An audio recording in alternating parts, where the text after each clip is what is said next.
Sözüm, başla.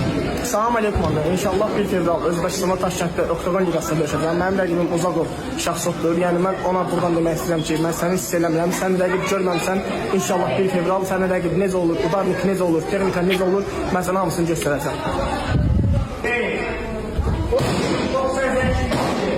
Eng yoqtirmaydigan narsalarimdan bittasi sportsmenlar raqibini kamsitganini yoqtirmayman. Jangdan oldin rasmlarini yirtib tashlab, u rasm atlet qaytarmaydi. O'li Bruslining oldiga bitta taxtani urib sindiradi-ku, taxta senga javob qaytarmaydi deydi. Sportsmen qanchalik zo'r bo'lsa, o'sha zo'rligini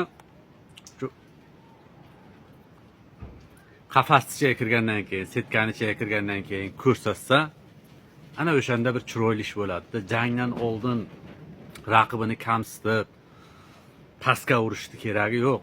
Yutqazib qo'ysa qanaqa sharmanda bo'ladi, shular tushunmayman-da. Nima bo'lganda ham Goldga omad tilab qolaman. Jangi bo'lar ekan 1 fevral kuni mana shu bola bilan.